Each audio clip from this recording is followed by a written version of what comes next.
and I feel like you guys are going to have a lot of opinions about this. Magic Kingdom is the worst park. Okay, the next one has hit me where it hurts. I'm going to be completely honest with you guys. I didn't know there was a third Lion King. Small World is overrated. Tangled is better than Frozen. 1, 2, 3, funk it. My darling, I love you, I love you, I love you, I love you, I love you, I love you. Hello everyone, welcome back to my channel. Welcome to my channel if you're new around here. If you are new, please make sure you do hit the subscribe button because that would really mean a lot to me. But for today's video, I thought I would sit down and react to some of your guys' unpopular Disney opinions. So I asked you over on Instagram, make sure you're following me over there if you're not already, for your unpopular Disney opinions or your opinions about Disney which you think other people won't agree with. And I'm going to sit and read through some of them and react to them. I haven't properly looked through the list, I just kind of screenshot them as I went. So I'm very intrigued to see what you guys have said. And yeah, let's get into it, shall we? Okay, the first one is Wreck-It Ralph doesn't get the love it deserves enough in the parks or even merchandise. Do you know what? I completely agree. I love Wreck-It Ralph. It's probably like one of my favourite animations just because I find it really fun. I think I watched it for the first time on a plane. I think I also watched the second one on a plane. No, that's a lie. I'm sure I saw the first one in the cinema. I love Wreck-It Ralph. I don't talk about it enough. Again, I guess it just is underrated. Yeah, I really like it. I feel like they definitely could do something like Vanellope and, oh my god, what is her land called where she races? What's it called? I want to say Candy Crush, but that's not right, is it? No, I want them to make like a land, kind of like what they've done with Cars, and they have like the cars going around. That would be really cool. I feel like they should do something with Vanellope and like the race. I feel like that would be really fun. Yeah, it is underrated. I mean, you used to be able to meet Wreck-It Ralph and Vanellope in Epcot, but I don't even know if they're doing that anymore. And even that was like, the queue for that was always really long, so people obviously care, but yeah, I agree, I think it's underrated. Okay, the next one is, your love for Disney is not justified by how often you can get to the parks. I agree with this one, and I do sadly feel like a lot of people will disagree, especially Americans and people who can get to Disney parks very easily and very like cheaply. For me to get to Orlando, I've been looking at the prices recently for next year, and to get to Orlando it's going to cost me about $2,000, and that is not money that I have lying around.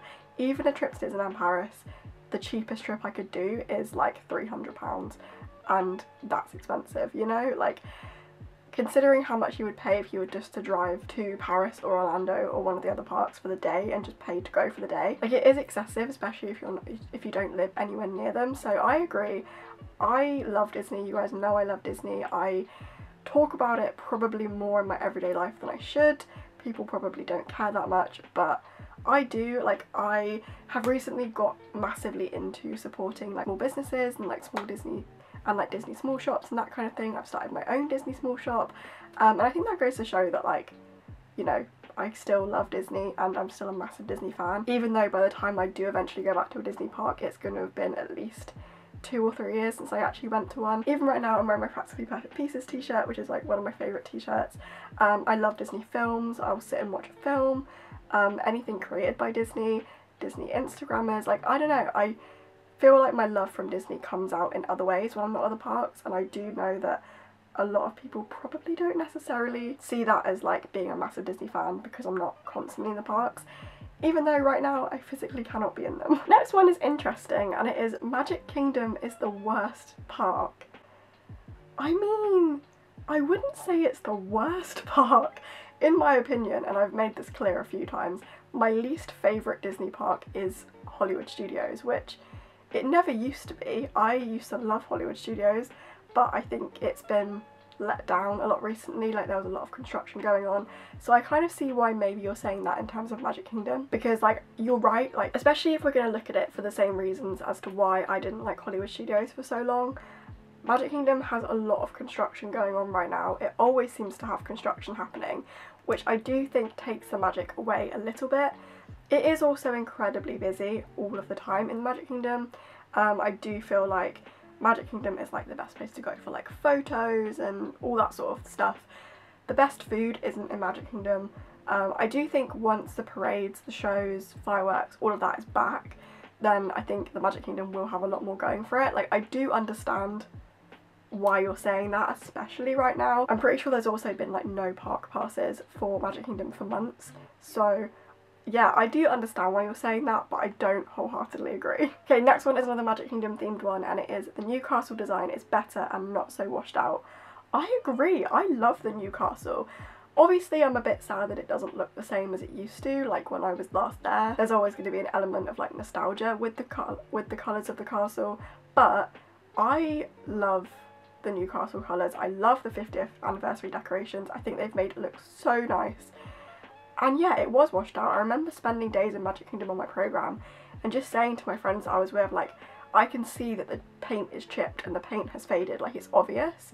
So I agree, I like the new castle better. Okay, The Lion King 3 is superior to the others. I'm gonna be completely honest with you guys. I didn't know there was a third Lion King, and I definitely haven't seen it. I don't even think I've seen the second one. So take that as you will. Okay, the next one has hit me where it hurts. Small World is overrated. Guys, do you know who you're talking to here? It's a Small World will never not be my favourite attraction. I love it with my whole heart. I will defend It's a Small World till the end of time. You can't tell me it's overrated because I will just disagree. Like, it's not. If anything, it's underrated. People find it annoying. Why do they find it annoying? I get it, the song's catchy, but it is so cute and it is so fun and wholesome, and no. Okay, character dining is worth the price regardless of the food. I'm going to say that I agree.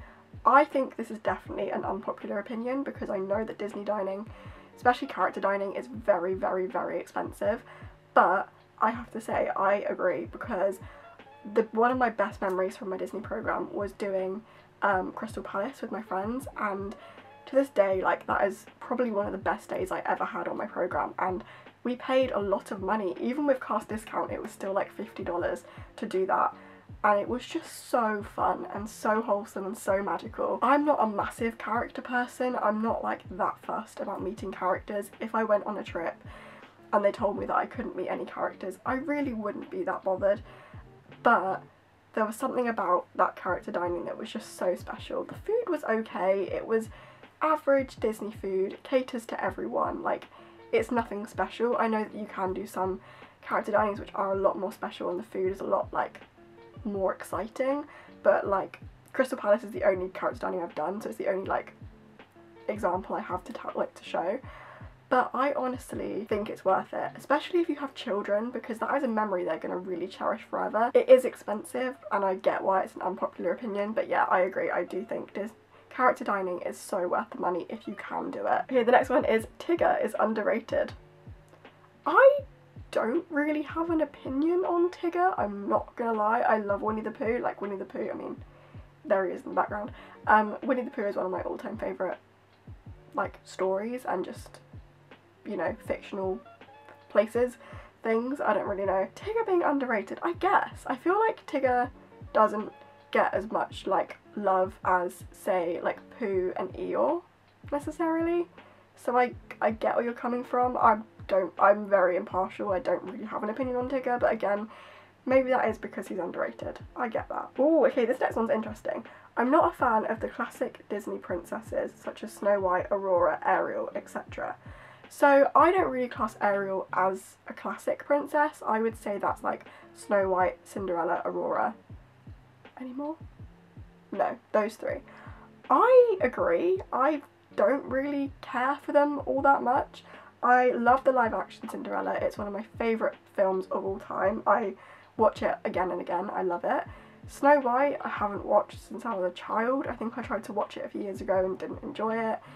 Sleeping Beauty or like Aurora, I'm not a massive fan of Disney princess animations other than like the tens stuff. So like Frozen, Tangled, Moana. Like, I like the new modern princess stories, but I like don't really care for the old ones anymore. Like, as a child I probably loved them, but right now, like, I don't ever want to like reach to watch them. I'm not like that bothered about them. So yeah, I agree, and I know a lot of people have also said the same like I've been speaking to a lot of people recently about these topics, and a lot of people have said it seems to be because those princess stories are quite outdated, like we care a lot more now about like the, you know, strong female characters, and then not necessarily those for us anymore. So yeah, I have to agree, I don't really ever want to watch them. I would rather watch like Tangled or Moana, or I mean, I like The Little Mermaid. I feel like Ariel doesn't really count as a classic princess. I feel like she's quite modern to an extent, but then again, I still wouldn't really watch The Little Mermaid now. I don't love it that much. I love it more than Snow White, and I'd watch it over Snow White, but I'm not that bothered. And I feel like I should probably throw my own controversial opinion in here. I'm not a massive fan of animation. Which sounds silly because I'm such a massive Disney fan, but like I love all the live action remakes so much. I just don't reach for the animations anymore. The next one is Mission Space is Underrated. I have to disagree, but only because I get very motion sick, and so Mission Space isn't a great combination for me, because yeah, I get very motion sick on stuff like that. I have been on it a couple of times. I do like it. I think it's very clever. I think it's underrated in the sense that it's very clever for what it is, considering you're in such a small space, and it does feel so what I would imagine to be realistic. Like, I do think it is a really cool attraction, and if you don't get motion sick, you'll probably love it. I've never done the like Mars one, like the more intense one, because of my motion sickness, but yeah, I think it's underrated. People don't talk about it enough. I think it's a really cool attraction for what it is, and I think if it was in like a UK theme park where the rides are a lot more intense, it probably would get more attention. But I think because it's quite an intense ride for Disney, that's probably why it's underrated. Oh, I like this next one. Disney Instrumental is underrated, especially for studying. I agree. I love listening to Disney instrumentals, park atmosphere music. I love the Tomorrowland atmosphere music is my go-to if I need to concentrate because it reminds me of working. I love listening to like the loops of the parks. The Main Street loop is one of my favourite things to listen to. Spaceship Earth I love listening to all of the time. I agree, if you haven't listened to like Disney instrumentals or Disney atmosphere music, then you really need to, even if it's just like background noise. There is actually a podcast on Spotify, let me try and find it because I discovered it recently. Okay, it's called Sounds of Disney, and it basically just has all of the like park atmosphere music. Please ignore the fact that I was listening to Olivia Rodrigo, aren't we all? But yeah, if you want to listen to some Disney theme park music, then I recommend that podcast, it's really cool. The next one is Up is boring, but I love the music. Okay, I think Up is overrated, and I'm just going to put it out there. I love the storyline of like Carl and Ellie. I think that's really wholesome, really special. It's such a lovely thing that Disney have done. I love that storyline, but other than that, I don't love Up. I've seen it a couple of times, but again, it's not a film I would reach to watch. I don't know if it is because like the whole Carl and Ellie story is quite sad, and I wouldn't choose to watch a sad film like just regularly. I don't know, but you said that the music is good. Yeah, I agree. I mean, Married Life is literally one of my favourite things ever. Like, that instrumental is just the best. Yeah, I agree. I think it's overrated in the sense that the parks have done a lot with it, especially with merchandise, when I feel like there are other films that should have more attention, if that makes sense. So I do partly agree. There's going to be a lot of people that disagree. Lily, if you're watching this, I'm so sorry. But yeah, I agree. Next one is Hercules songs are so underrated. And you said that in capital letters. Say it with your chest. I agree. Hercules is one of the most underrated Disney films in my opinion. I have watched it so many times, especially in the last couple of years. I don't know what it is. The first time I properly ever watched it was actually when we were on the programme. We did like a outdoor cinema thing and we watched Hercules. I'd obviously watched it as a kid, but I didn't really remember it. I just forgot how much I loved it. Genuinely, such a good film. I watched it with my housemates a few weeks ago as well, and I just forgot how good that film is. If you haven't watched Hercules, I know it's not like a classic Disney princess film, and it's not like a classic like Disney tale, and I don't know, but there's just something about it that just is so good and so nostalgic. And yeah, if you haven't watched Hercules recently, go and watch it because it is so good. The soundtrack is immaculate. We love to see it. I find The Hunchback of Notre Dame boring and unwatchable. I'm gonna be honest with you, I don't remember ever watching it. Again, I probably watched it as a child. I know for a fact we had it on like VHS when I was a child, but I couldn't tell you what happens in it, have no desire to watch it, so I'm probably going to say that I agree, because it's not a film that I would necessarily reach for. If you're a huge fan of that film, then let me know in the comments, maybe I'll give it another watch. But yeah, I agree, it's not like a memorable film for me particularly, and I guess the same with like Hercules. It's not one of those films that is like a classic, like you wouldn't think of it as like a classic Disney story, but I don't know, yeah, I would agree. I don't think I've seen it for a very long time, and even then it's probably not like my kind of thing. I will only watch animation if I like the storyline. Other than that, I'm not a massive fan of animation, so that's probably why. Okay, and the final one I'm going to answer, and I feel like I'm leaving it on a very savage one, and I feel like you guys are going to have a lot of opinions about this. Tangled is better than Frozen. Okay, so hear me out. Tangled is better than the first Frozen, right? They came out not long after each other, so I think personally Tangled is better than the first Frozen film. However, Frozen 2 is probably maybe my favourite Disney animation of all time, so I feel like therefore Frozen 2 beats Tangled, even though Rapunzel is my main gal and you know that I am a big Tangled fan. I do have to say, I think my order of ranking would have to be Frozen 2, Tangled, Frozen.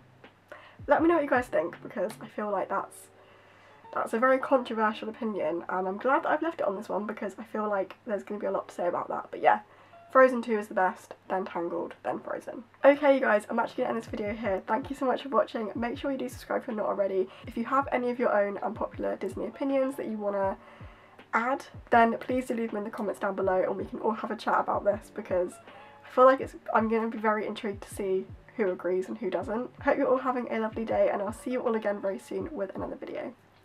Bye!